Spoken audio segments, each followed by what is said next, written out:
નમસ્કાર. સુરીલી સ્વર સામ્રાજ્ઞી સ્પર્ધામાં જોગેશ્વરી છાયા મારી પ્રેરણાત્મક વાર્તા રજૂ કરું છું, જે 5 વર્ષ પહેલાં લખાયેલી છે. વાર્તાનું શીર્ષક છે પ્રભાવ.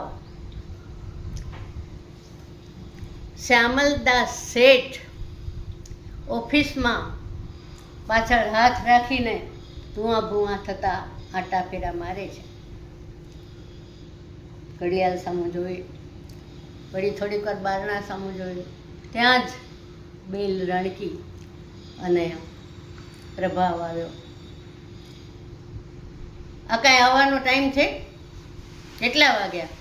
હજી તો નોકરીને 3 મહિના થયા છે, ત્યાં તું ત્રીજી વખત મોડું કરો. તને નોકરી કરવી છે કે નથી કરવી? સાહેબ સોરી, મારાથી મારો સ્વભાવ નહીં બદલી શકે. મને નોકરીમાં નથી રહેવું, બીજા કોઈને રાખી લેજો. ગળગળો થઈને પ્રભાવ બોલ્યો. શેઠે થોડીક નમ્રતા બતાવીને કહ્યું, બેસ. કઈ વાત, કેમ મોડું થયું?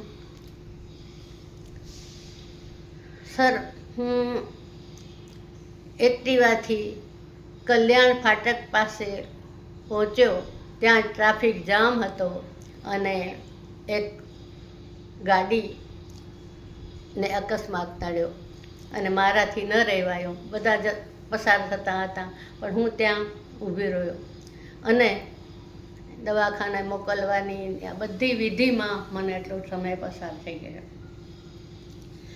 આટલું સાંભળતા તો શેઠના માં રહેલો ગુસ્સો ઓગળી ગયો અને કરુણા દ્રવિત થઈ ઉઠી. સ્વગત વિચાર કરતા બેઠા, પણ પ્રભાવથી રહેવાયું નહીં અને એણે કહ્યું, સાહેબ તમે હવે બીજા કોઈને ખરેખર રાખી લો, હું નહીં બદલી શકું મારો સ્વભાવ. ગળગળા થઈને પ્રભાવે કહ્યું. ત્યારે શ્યામલદાસ શેઠ એને ભેટી પડ્યા અને કહ્યું, બેસતું.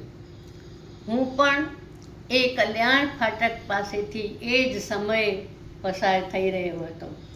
મારી પાસે ગાડી પણ હતી, ઘરે જલ્દી પહોંચવાની ચિંતા પણ ન હતી, પૈસા પણ હતા, સમય પણ હતો, છતાં પણ તારા જેવી સમજ મારી પાસે ન હતી. તું ખરેખર મહાન છો પ્રભાવ. તને નોકરીમાંથી કાઢીશ તો નહીં, પણ આ ચાવી તને આપું છું અને તારે કાયમી આ ઓફિસમાં નોકરી કરવાની છે. અને મારા જેવું કાંઈ પણ આવું કામ હોય તો તું મને જરૂર કહેજે. બસ, ધન્યવાદ. બંને જણાએ સાથે ચા પીધી અને ગદગદિત થઈ ગયા. વાતાવરણમાં એક કરુણાની હલક પ્રસરી રહી અને આંખોમાં વહેતા કરુણાના જળ આખી ઓફિસને ભીંજવી દીધો. જય શ્રી કૃષ્ણ.